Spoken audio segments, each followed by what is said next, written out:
신명기 7장의 중앙 부분, 가운데 부분을 중심으로 해서 택함 받은 자의 축복의 원리, 이런 제목으로 말씀을 나누겠습니다. 이게 굉장히 중요한 말씀이니까 졸지 말고 잘 들으셔야 됩니다.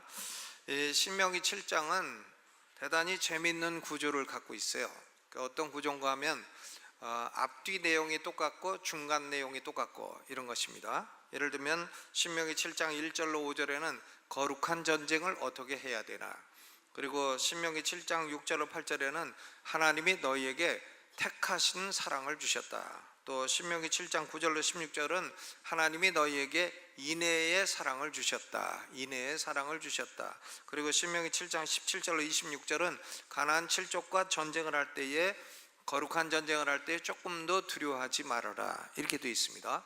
그러니까 앞부분 거룩한 전쟁, 가운데는 하나님의 선택하심과 그리고 하나님의 인애를 베풀어 주심, 그리고 마지막 부분이 또 거룩한 전쟁, 이렇게 되어 있습니다. 그래서 이런 구조가 앞뒤가 동일한 구조고 가운데가 또 동일한 구조고 해서 A, B, B, A 이런 형태로 되어 있어요. A, B, B, A.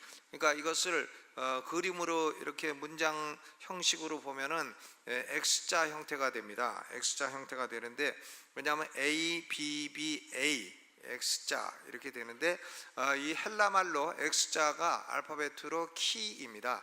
알파벳 끝에서 세 번째가 P, 키, C, 오메가 이렇게 되는데, 끄트머리 세 번째가 키입니다. 이 키가 영어의 X자하고 모양이 똑같아요.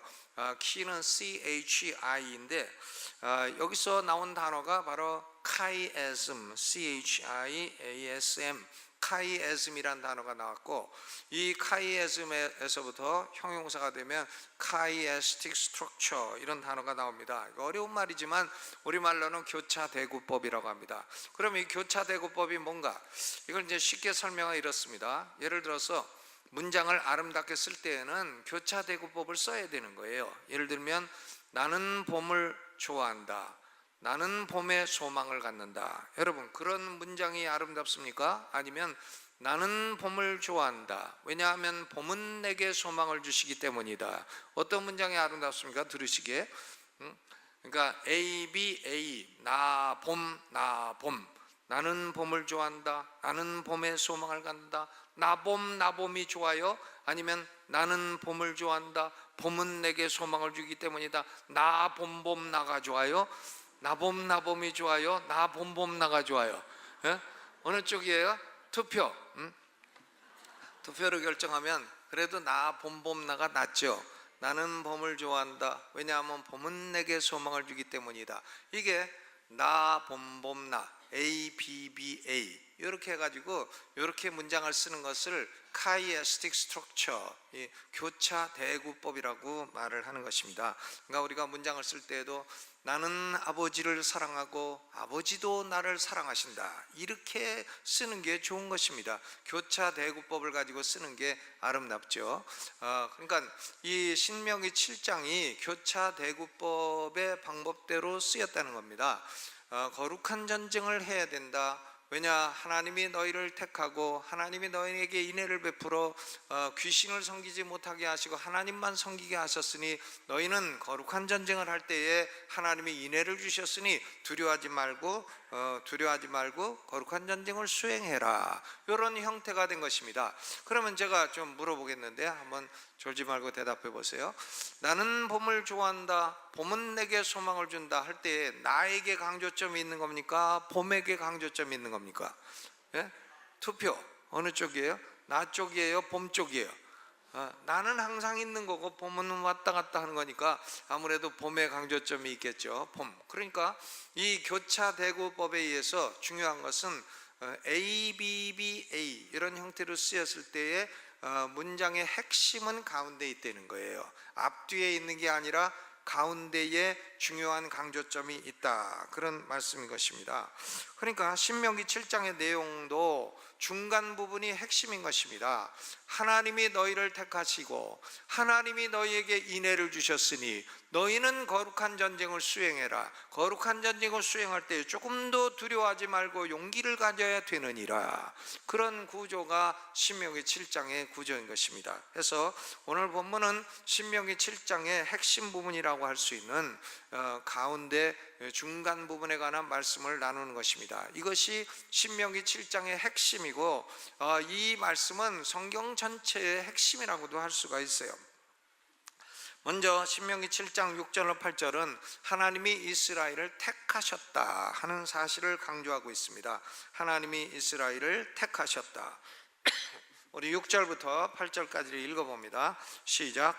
너는 여호와 내 하나님의 성민이라. 내 하나님 여호와께서 지상 만민 중에서 너를 자기 기업의 백성으로 택하셨나니 여호와께서 너희를 기뻐하시고 너희를 택하심은 너희가 다른 민족보다 수요가 많은 영고가 아니라 너희는 모든 민족 중에 가장 적으니라.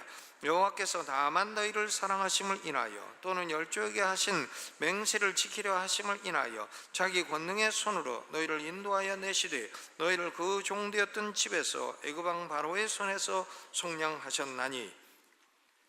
이 6절로부터 8절까지는 세 가지를 말하고 있어요. 하나님이 이스라엘 백성을 택하신 주체이시다. 이스라엘이 하나님을 택한 게 아니라 하나님이 이스라엘을 택하셨다. 택하신 주체가 하나님이시다. 이것을 첫째로 강조하고 있습니다. 여러분, 우리가 예수 믿고 구원받은 것은 우리가 예수님 좋아서 택한 건지 아십니까? 아닙니다. 하나님이 우리를 먼저 택하셨기 때문에 우리는 예수 그리스도를 구주로 믿게 된 것이에요. 하나님의 선택이 원인이 되어서 우리가 예수를 구주로 믿게 된 것입니다. 선택하신 주체는 하나님이십니다. 그러면 또 두 번째, 선택하신 목적이 뭔가? 목적은 뭔가 하면 이스라엘을 여호와의 성민이 되게 하려 하심이라. 성민이 되게 하시고 또 이스라엘을 뭘 되게 하셨나 하면 나의 기업이 되게 하셨느니라. 자기 기업의 백성으로 삼으시느니라 그랬어요. 성민이라는 말은 holy people, 거룩한 백성이라는 말인데 이 성경에서 거룩하다고 하는 것은 윤리적으로 완벽하고 깨끗하다는 말이 아닙니다. 이스라엘이 윤리적으로 뭐가 깨끗해요? 이스라엘이 윤리적으로 뭐가 거룩합니까? 이스라엘 백성이나 우리나 그 수준이고 다 50보 100보죠. 그러니까 이스라엘을 하나님이 성민으로 삼으셨다 하는 얘기는 holy people, 거룩함이라고 하는 것은 하나님이 이스라엘을 구별하셨다는 말이에요. separation, 구별하셔서 여호와 하나님만을 하나님으로 섬기는 백성이 되게 하셨다. 다른 가나안 7족이나 애굽 족속들은 귀신을 섬기고 하더라도 하나님은 이스라엘을 택하신 목적이 여호와 하나님만을 예배하고 여호와 하나님만을 경배하고 여호와 하나님만을 하나님으로 아는 백성으로 삼도록 하시기 위함이라 그랬습니다. 그래서 출애굽기 19장 5절로 6절에도 너희는 열국 중에서 내 소유가 되겠고 너희가 내게 대하여 제사장 나라가 되며 거룩한 백성이 되리라. 하나님이 이스라엘 택하신 목적은 이스라엘을 구별돼서 하나님만 섬기는 백성이 되도록 하시기 위한 목적인 것입니다. 또 거기 보면 자기 기업의 백성이 되게 한다. His treasured possession 이라고 영어로 되어 있는데 보물처럼 여기는 소유물이 되게 하심이라. 그러니까 하나님과 이스라엘이 하나님이 이스라엘을 보물처럼 여기고 내 소유 이렇게 특별한 관계를 가지시게 되는 겁니다. 특별한 관계. 그러니까 이스라엘과 하나님이 특별한 관계를 맺어 구별된 백성이 되어 여호와만을 섬기는 그런 백성이 되도록 하기 위한 목적으로 하나님이 이스라엘을 선택하셨다 그런 얘기죠. 그러면 세 번째, 선택의 주체는 하나님이고 두 번째, 선택의 목적은 성민이 되는 것이고 선택의 근거가 뭐냐? 하나님이 이스라엘을 자기 기업으로 선택하신 근거가 뭔가? 너희가 숫자가 많아서도 아니고 힘이 많아서도 아니다는 거예요. 숫자로 따지고 힘으로 따지면 애굽이 훨씬 강하죠. 애굽이 숫자도 많고 힘도 강한데 만약에 그게 원인이면 애굽을 택하지 왜 이스라엘을 택하겠느냐? 숫자나 힘으로 치면 가나안 7족이 훨씬 강하지 왜 이스라엘을 택하겠느냐? 또 이스라엘이 뭐 순종하는 백성이라 택했나? 그것도 아니라는 거예요. 이스라엘 백성은 순종하는 기질을 가진 백성이 아니라는 겁니다. 모세가 신명기 9장 24절에 내가 너희를 알던 날부터 오므로 너희가 항상 여호와를 거역하였느니라. 모세가 말해요. 내가 너희를 알면서부터 너희는 거역하는 백성이다. 너희에게는 순종하는 기질이 아주 쥐뿔도 없다. 이런 얘기 아닙니까?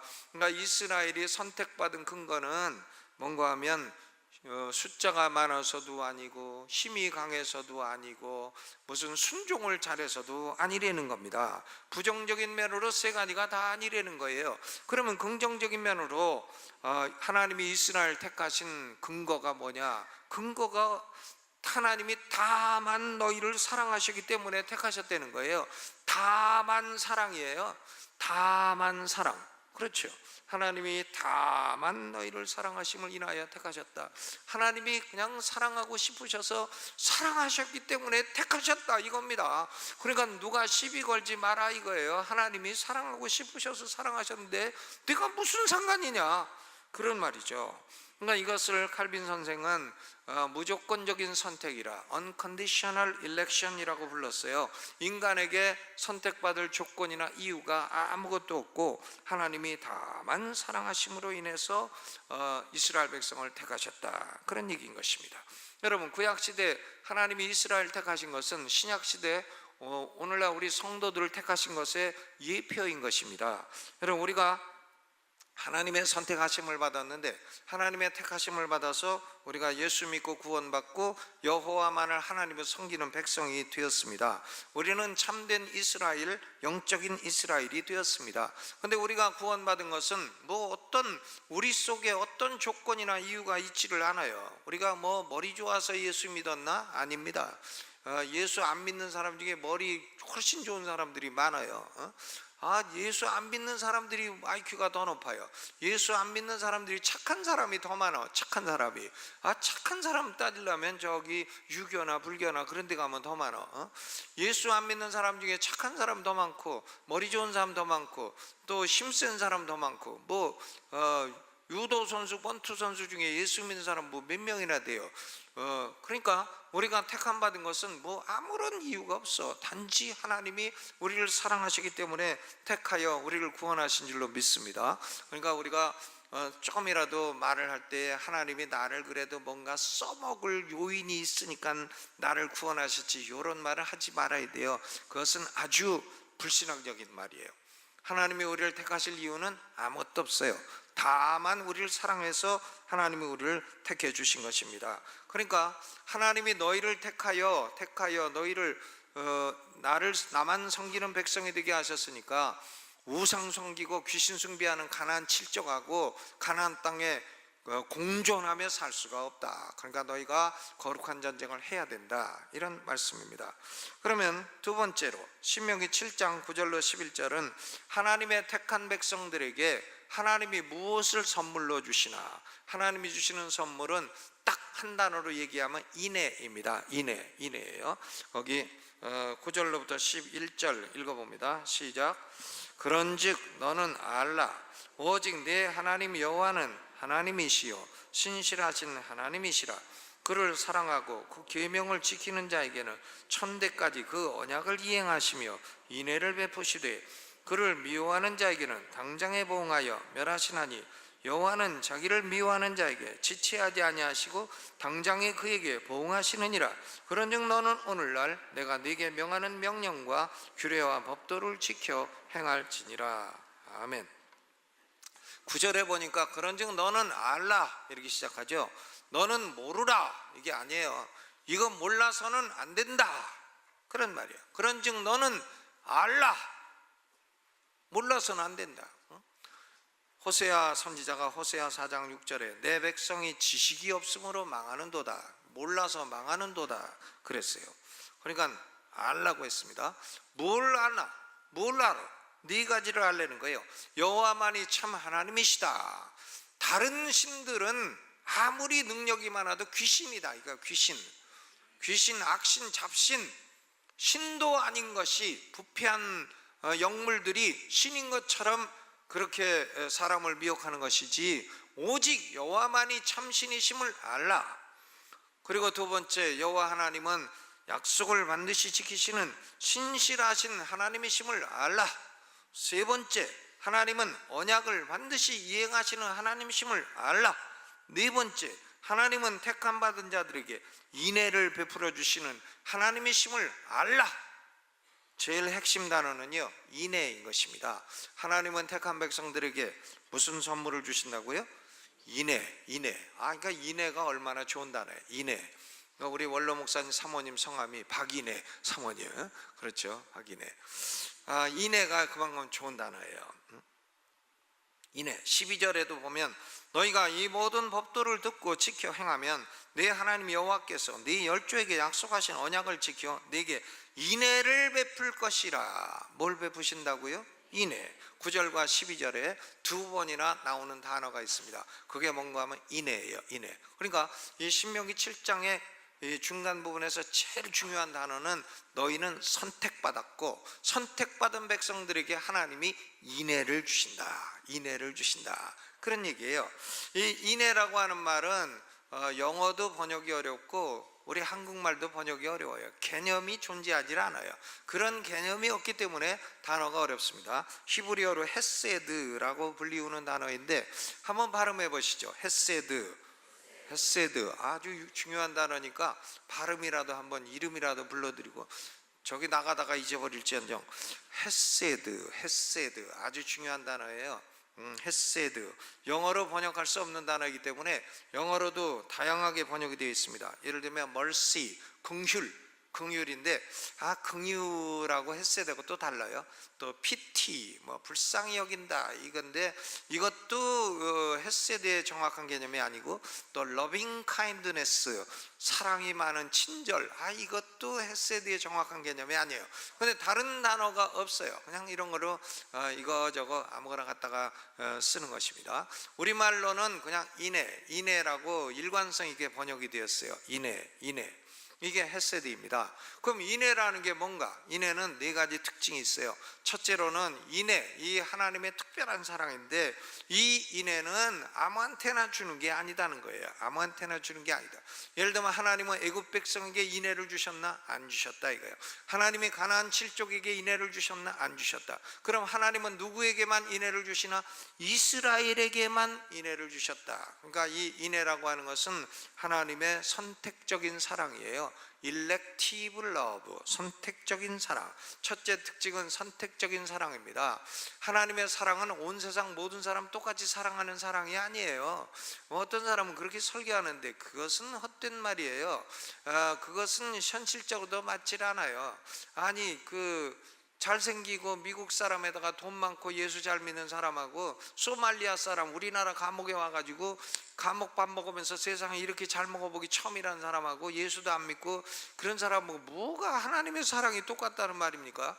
말도 안 되는 소리예요. 하나님의 사랑은 온 세상 사람 똑같지 않습니다. 하나님의 인애는 선택적인 사랑이에요. 하나님이 택한 백성들에게 특별히 부어주시는 사랑입니다. 여러분, 우리가 아브라함의 아들은 이삭이고 이삭의 아들이 둘이 있어요. 쌍둥이인데 야곱과 에서, 그렇죠? 근데 야곱하고 에서하고 비교해 볼 때에 누가 더 멋있는 사나이인가? 에서가 멋있어요. 에서는 들나귀 같다 그랬습니다. 들나귀니까 청바지를 데려가지 착 입으면 뒤태가 아주 폼나는 사람이죠. 그러니까 이 에서가 사냥도 잘하고 스포츠도 잘하고 하니까 동네 여자에게 그냥 동네 여자들이 다 인기가 있어. 에서가 그래가지고 동네 여자들 다 자기 마누라 삼아가지고 아버지의 뜻은 그러지 말고 고향 가서 본토 친척 아비집에서 아내를 얻으라는 건데 에서는 기다릴 여유가 없어. 너무나 인기가 좋아가지고. 그래서 동네 여자들하고 다 그냥 여러 여자를 거느리고 살지 않았습니까? 근데 야곱은 보면 이게 나이 70이 먹어가지고 팥죽이나 쏘고 앉아있고 아주 거짓말 사기꾼이고 도사고. 그런데 이상합니다. 하나님이 야곱은 사랑하시고 에서는 미워하셨다 그랬어요. 이건 뭐냐? 하나님이 야곱을 사랑하셨다는 것은 야곱에게 헤세드를 주셨다는 거예요. 헤세드를 주셔서 야곱은 하나님의 택함을 입어 인애를 받은 사람이다, 그런 얘기예요. 그러니까 야곱의 후손들은 다 오늘날까지도 번창하고, 이 에서는 하나님의 택함을 못 받고 인애를 경험하지 못했다는 겁니다. 그래서 에서의 후손들은 지금 에돔이란 나라가 존재하지 않아요. 나라가 망해버리고 멸절되어 버렸어요. 그러니까 인애는 첫째로 선택적인 사랑이다. 두 번째로, 인애라고 하는 말은, 이 헤세드라는 말은 원래 그 의미가 열심 혹은 정열, 이런 뜻입니다. 하나님이 택한 백성을 향한 그 사랑은 열심 있는 사랑이고 끝까지 이루는 사랑이라. 끝까지 한번 사랑하면 중간에 변화하거나 사랑이 사라지거나 그런 게 아니라는 거예요. 끝까지 살아가신다. 그러니까 룻기 3장 18절에 보면 시어머니 나오미가 며느리인 룻에게 보아스에 대해서 이렇게 설명을 합니다. 내 딸아, 이 사건이 어떻게 되는 것을 알기까지 가만히 앉아 있으라. 이 사람이 오늘날 이 일을 성취하기 전에는 쉬지 아니하리라. 보아스가 너를 사랑해서 이제 너에게 계대 결혼하고 기업 무르기를 하려고 하니까 보아스는 끝까지 이 일을 이루리라. 이것이 헤세드인 것입니다. 그렇죠? 요새 젊은 사람들은 뭐 오늘 만나 사랑하고 내일 헤어진다는데, 이런 건 헤세드하고는 아무런 상관이 없는 거예요. 이런 사랑은 퍼필러브, 강아지 사랑, 강아지 사랑이지 그게 헤세드가 아니에요. 그러니까 사랑하다가 뭐 영화관 가가지고 영화 끝나고 나니까 더 엔드, END, THEEND, 이걸 더 엔드라고 읽었다고. AIOU 모음 앞에 더는 D로 발음해야지 그걸 더로 했다고, 더 엔드라고 했다고 이혼하는 사람도 있잖아요. 그런 것은 그게 퍼필러브, 그건 헤세드 사랑이 아니죠. 헤세드 사랑은 끝까지 가는 거예요. persistent love, persistent, 끝까지 가, 사랑을 끝까지 이루는 사랑. elective love이고 persistent love이고, 그 다음에 인애라고 하는 것은 그 이스라엘이라는 민족 전체를 막 택한 것 같아도 그렇지 않고 그 민족 안에 참된 이스라엘을 개인적으로 택한 거예요. 그러니까 이 헤세드의 사랑은 개인적인 사랑이에요. 퍼스널 러브인 것입니다. 개인적으로 사랑하시는 거예요. 이스라엘이라고 해도 그게 다 참된 이스라엘은 아니라고 바울이 말하잖아요. 그 안에 중다 잡족 섞여 있고, 뭐 하나님의 택함을 받지 못한 사람들도 그 안에는 있는 겁니다. 그러니까 이스라엘이라는 민족을 택한 것은 예표로서 의미가 있고, 오늘날 개개인인 우리 성도들을 개인적으로 사랑하신 그 사랑인 것입니다. 네 번째 특징은 인애는 영원무궁한 사랑이에요. 영원무궁한 사랑. 시편 136편 26계절이 있는데 26번 반복하는 찬양이 그 인자하심이 영원함이로다. His hesed is everlasting. 그 말이 26번 반복돼요. 그러니까 이 헤세드의 사랑은 영원전부터 시작돼서 영원무궁까지 영원토록 변함없이 하나님의 택한 백성에 주시는 everlasting love, 영원무궁한 사랑인 것입니다. 영원무궁한 사랑. 아니, 내가 태어나기도 전에, 내가 존재하기도 전에 하나님이 날 사랑하시는 그런 사랑, 그런 사랑을 우리말로 뭘로 번역을 해요? 영어로 뭘로 번역을 해요? 단어가 없어요. 그러니까 이것은 우리말로 그냥 인애, 어질인 사랑에, 이렇게 번역을 해놓은 것입니다. 인애는 선택적인 사랑이고 또 끝까지 이루는 사랑이고 우리 개인에게 주신 사랑이고 영원히 변함없는 사랑인 것입니다. 여러분, 하나님은 택한 백성에게 무엇을 선물로 주시나? 두 글자, 뭐죠? 인애야. 선택과 인애. 놀라운 것이죠. 그러면 하나님이 택한 백성들을 향하신 인애, 헤세드의 사랑을 베풀어 주실 때에는 구체적으로 두 종류의 구원을 주시는 거예요. 두 종류의 구원. 하나는 뭐냐면 기본 구원이에요. 기본 구원. 이스라엘 백성이 애굽에서 해방되는 게 기본 구원입니다. 이스라엘 백성은 애굽에서 노예에서 해방될 능력이 없어요. 그런데 하나님이 능력으로 역사해 가지고 애굽에서 건져낸 거예요. 이것은 이스라엘의 능력이 아니에요. 이스라엘의 공헌이 아무것도 없어요. 오로지 하나님의 사랑과 능력으로 된 것입니다. 이게 기본 구원입니다. 신약시대 성도의 입장에서는 죄와 마귀와 지옥의 권세에서 해방되는 것입니다. 이 기본 구원은 천국과 지옥을 결정해 주는 것입니다. 기본 구원은 인간의 행위가 전혀 기여하거나 공헌할 수 없는 영역이고, 이것은 100% 하나님의 선택과 은혜의 결과인 것입니다. 여러분, 우리는 예수 믿어서 기본 구원을 받았어요. 기본 구원은 천국 가는 거예요. 기본 구원조차도 못 받은 사람은 천국에 못 가요. 여러분, 확실히 말씀드리죠. 예수 믿지 않는 사람은 천국에 못 갑니다. 예수를 믿어야 천국에 가는 거예요. 이게 기본 구원인 것입니다. 그런데 하나님의 헤세드의 사랑은 기본 구원으로 끝나질 않아요. 두 번째, 건설 구원이라는 게 있습니다. 건설 구원, 사도 바울이 말하기를 우리는 예수 그리스도로 말미암아 지옥에서 해방되어 천국 백성이 되었는데, 이 예수 그리스도 터 위에 집을 짓는 자라. 어떤 사람은 금은 보석으로 집을 짓고, 어떤 사람은 나무나 풀이나 짚으로 집을 짓는데, 하나님께 가면 공력 테스트를 해가지고 불타버리는 건 상급이 없고 불타지 않는 건 상을 주신다. 이 건설 구원이란 예수 믿는 기본 구원의 터 위에 벽돌을 쌓아가는 거예요. 벽돌을 쌓아가는 것이기 때문에 어떤 분은 이것을 칭의라고도 하고 성화라고도 하고 무슨 축복이라고도 하고 여러 가지로 표현을 합니다. 그러니까 예수 믿고 난 이후에 받는 축복과 구원인 것입니다. 이것이 건설 구원이에요.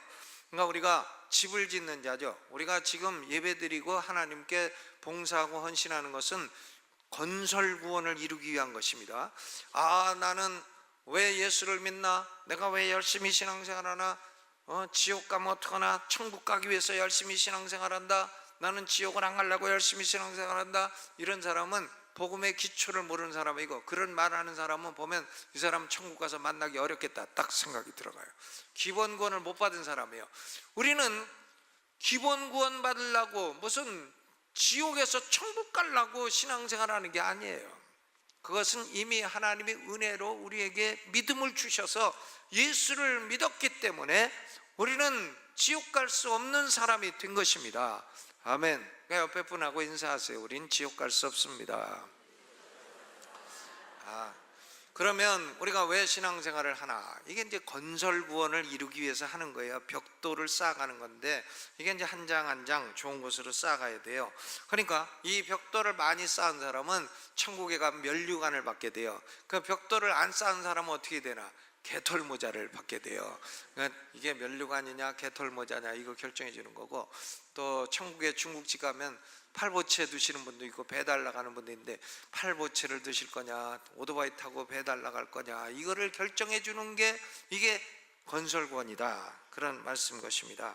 그러면 이 기본 구원은 천국 지옥의 결정이고 100% 하나님의 은혜로만 되는 것이고, 건설구원은 이게 천국의 상급 현세의 축복을 결정해 주는 건데, 이것은요 인간의 그 행위가 개입이 되는 거예요.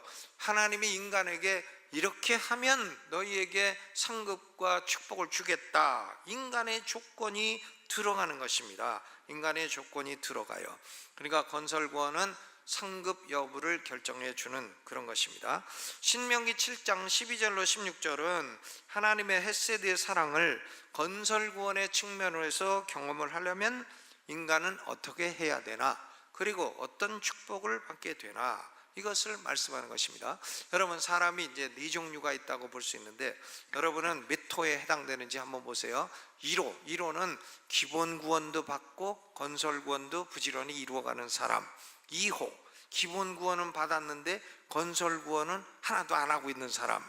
3호, 기본 구원도 못 받고 건설 구원도 못 받은 사람, 아무 구원이 없는 사람. 4호, 기본 구원은 못 받았는데 건설 구원을 이루는 사람. 4호는 불가능해. 있을 수가 없어요. 그러니까 결국은 세 가지 중에 1, 2, 3호가 있는데, 여러분은 1호예요 2호예요? 1호? 1호라고 말하기는 조금, 그래도 1호가 되기를 원하나이다, 이런 마음은 있으리라고 저는 생각합니다. 그렇죠. 기본 구원은 이미 받았으니 그 위에 건설을 이뤄가는 사람이 돼야 돼요. 파괴하는 사람이 파괴 구원이 아니라 건설 구원이잖아요. 이 기본 구원과 건설 구원이라는 개념을 우리 한국교회 소개해 주신 분은 부산의 백영희 목사님이에요. 소위 부산의 백파의 그 창시자이신데 이제 돌아가셨죠. 돌아가셨는데 그분 설교는 독특하고 탁월합니다. 굉장히 놀라운 설교예요.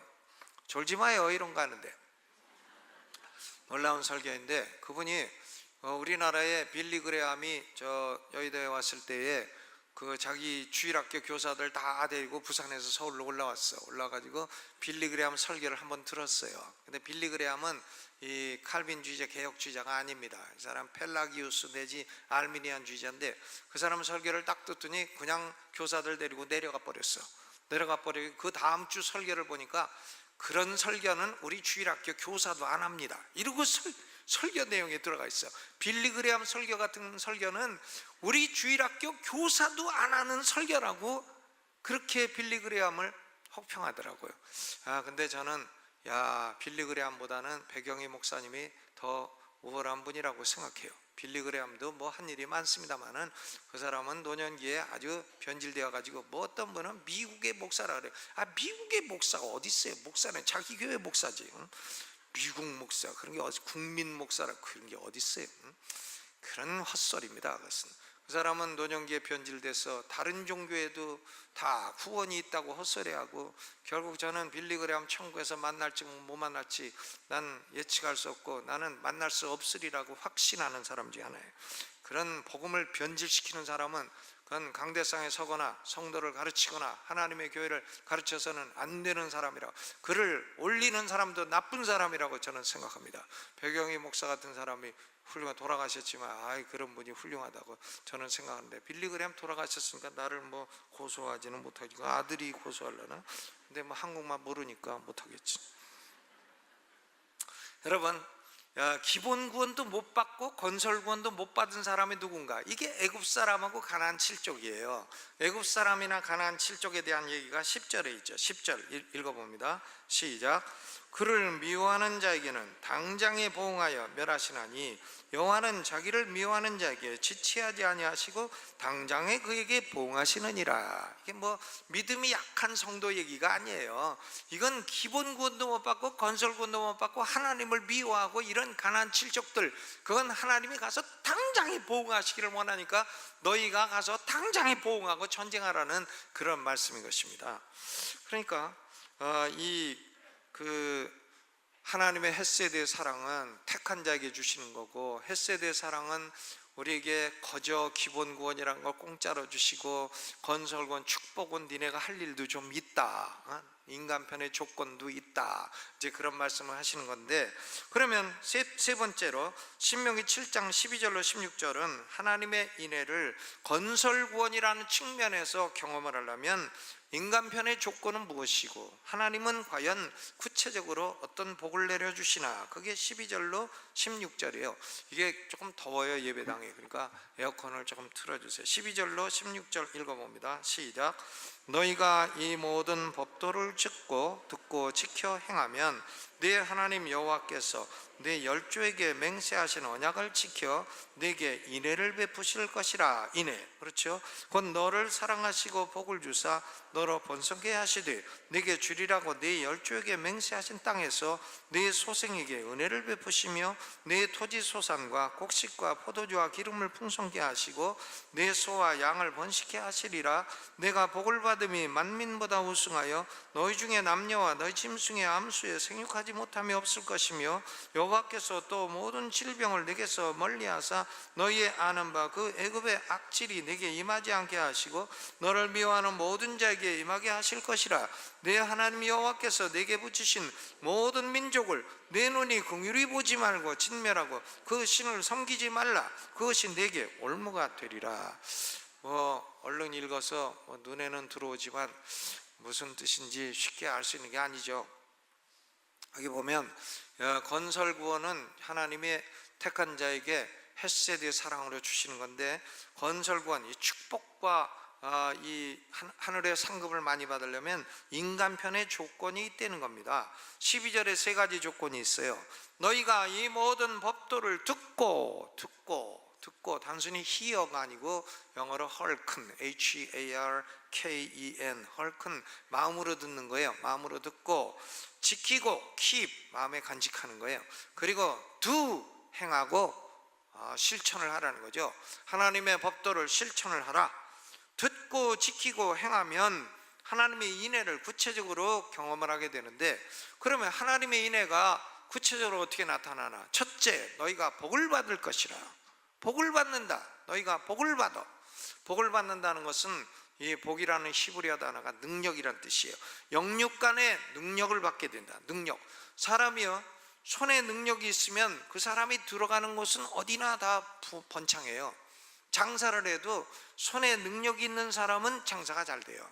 같은 곰탕집에도 이 집은 잘 되고 이 집은 왜 망하냐 이거예요. 이 집은 그 사람에게 하나님의 능력이, 이 집은 왠지 똑같은 재료 끓여도 맛이 없다 이거예요. 그러니까 안 되지. 곰탕집, 칼국수집을 해도 저기 명동 겨자집은 그냥 밤 12시에 가도 꽉 차 있어. 아니 새벽 6시에 가도 꽉 있어. 중국 사람, 일본 사람 다 와가지고. 거기서는 뭐 종업원도 3개국어는 해야 돼. 야, 근데 그 옆에 칼국수집은 그냥 팔이 날려. 그게 손에 능이 있으면 그런 것입니다. 공부를 해도 능이 있는 사람은 학위를 딱 맞춰. 그리고 뭐 영혼에도 능이 있고 힘이 있고 영혼에 파워가 있는 거예요. 그리고 몸에도 파워가 있고, 이게 복이에요. 복은 뭐냐? 하나님이 파워를 주신다. 아멘. 두 번째로, 하나님이 자녀도 잘 되고 자녀도 많게 해주시고 잘 되고 농산물도 잘 되고 우양새끼도 잘 되고 소 한 마리 오래 사면 내년도에 10마리 되고, 그냥 며느리를 보았는데 며느리가 애를 낳는데 셋을 한꺼번에 낳았어. 우리 정순영 집사님 오셨나요? 정순영 집사님 어디 계시죠? 일부 예배 드리고 가셨나? 어제 정순영 집사님 신복임 권사님이 저한테 오시더니, 목사님 좋은 일 있습니다. 뭐냐니까, 우리 며느리가 쇠쌍둥이를 낳았습니다. 쇠쌍둥이. 근데 아들 둘에 딸 하나. 야, 아니 어떻게, 이건 스리런 홈런, 완전히 SK 최정 선수야. 스리런 홈런을 딱 때렸어. 야, 한 번에 아들 둘 딸 하나 그냥 딱 났어. 기르기는 힘드시겠습니다만은 그 얼마나 좋은 일이에요. 우리 대한민국이 망하는 것은요, 김정은이 때문에 망하는 게 아니에요. 김정은이는 트럼프 선생님이 계셔갖고 항상 갈구기 때문에 김정은이 별 일이 없어요. 김정은이 때문에 망하는 게 아니에요. 우리는 애 안 낳아서 망하는 거예요. 애 안 낳아서. 인구가 줄어들면 대한민국은 망하는 거예요. 인구가 줄어들면 학교 망하고 사업 망하고 다 망하고, 다 누가 들어오나? 결국은 외국에서 다 들어오고 외국 외노자들이 다 생기게 되고, 그러면 대한민국이 이게 제대로 안 되는 거죠. 그러니까 한 번에 그저 결혼한 사람들마다 투런 홈런, 쓰리런 홈런, 말로 홈런은 넷. 야, 그런 역사가 한 두어 번만 나와도 한 7, 8 꽉 차는 역사가 있게 되기를 주님의 이름으로 축원합니다. 그러면 참 싫어하겠습니다만, 그래도 애가 많은 게 애를 많이 낳아야 인구가 늘어나야 우리가 잘 되지. 나가지고 하나는 미국 보내고 하나는 영국 보내고 하나는 필리핀 보내고 하나는 일본 보내고 해서 그냥 여행을 다녀도 그냥 어디 갑니까? 자식 집에 갑니다. 그러면 다 그냥 비행기 타고 다 다니고, 이렇게 될 거 아니겠습니까? 자식도 잘 되고 농산물도 잘 되고 우양도 잘 되고, 여러분 다 그렇게 되시기를 주님의 이름으로 축원합니다. 또 애굽에서 유행하는 악질들이 붙질 않아. 악질, 질병, 애굽의 악질들이 달려붙지 않고 건강하게 오래 살게 해주신다. 그리고 넷째로, 원수들과 전쟁에서 승리를 주신다. 얼마나 좋아요. 그런데 여러분, 이 가나안 땅에서 받는 축복들은 대부분 현세적인 축복이고, 그리고 육신적인 축복이에요. 그럼 오늘날 신약시대 이것은 어떻게 적용이 되나? 물론 영적인 축복으로 적용이 되겠죠. 구약은 예표고 신약은 실체이니까. 그러나 이 축복이라는 개념은 단순히 그렇게만 볼 수 없습니다. 신약시대에도 영적인 축복도 좋고, 구원과 천국, 부활, 영생, 오케이, 컴. 그러면 또 이 자녀 잘 되고 육신 건강하고 부자 되고 육축 잘 되고 복 받고 능력 있고, 이거는 오지 마라 해야 되나요? 이것도 캄이에요? 아멘. 아, 그렇죠. 그러니까 축복은요, 구태여 뭐 예표 실체 가릴 거 없어요. 구약의 복도 좋고 신약의 복도 좋고, everything come. 아멘. 그렇죠. 그러니까 첫째, 영도 복 받고 육도 복 받고 이런 사람이 좋아요. 둘째, 영만 복 받고 육은 못 받고 이런 사람이 좋아요. 셋째, 영도 못 받고 육도 못 받고 이런 사람이 좋아요. 넷째, 영은 못 받고 육은 받고 그런 사람이 좋아요. 몇 호가 좋아요? 1호가 제일 좋죠. 영육의 복을 받아야지. 그러니까 이 축복은 단순히 뭐 구약의 예표이기 때문에 신약은 싫다 이럴 필요가 없는 것입니다. 이제 결론을 짓겠습니다. 하나님의 택하심을 받은 우리는 하나님의 헤세드의 사랑을 선물로 받은 거예요. 근데 헤세드의 사랑은 아무 공로 없이 천국 가는 기본 구원을 하나님이 주시는 것이고, 기본 구원에서 끝이질 않고 현세에서 살아가는 동안 갖가지 영육의 축복을 주고 나아가서 천국의 상급까지 축복을 주신다. 아멘. 그렇죠. 저기 신복인 권사님 저기 계시네. 예, 그렇죠. 아이고 계시구나. 새쌍동에 맞죠? 새쌍동에 내라고 그러시잖아요. 한번 일어나 보세요. 한번 박수 한번. 할머니네. 새쌍동에. 야, 스리런 홈런. 아유 놀라워요. 그러면 우리가 이 땅에 살면서 영육의 복을 받으려면 어떻게 되나? 조건이 세 가지 있다 그랬잖아요. 하나님의 법도를 듣고 마음에 품고 행하라. hearken and keep and do, 이 세 가지를 행하라. 그러면 하나님의 법도는 뭐냐? 핵심이 십계명이죠. 십계명. 아이고 십계명 골치 아프네. 뭐 10번 설교를 들었는데 다 까먹었네. 그러면 좋아요. 십계명을 더 요약하면 마음을 다하고 정성을 다하고 뜻을 다하여 내 주 하나님을 사랑하라. 아멘. 하나님 사랑해야 돼요. 여러분 우리 성도들은 하나님을 사랑해야 됩니다. 아멘. 마음을 다하고 뜻을 다하고 정성을 다해 하나님을 사랑해야 돼. 하나님을 사랑해. 그러면 하나님이 기본 구원은 이미 주신 거고 우리에게 날마다 영육간의 복을 부어주실 줄로 믿습니다. 여러분 우리 성도들이, 저는 이제 저의 사역을 마칠 때가 되면서 우리 성도들이 다 헤세드의 사랑 다 받고 번영하고 풍성해지시기를 주의 이름으로 축원합니다.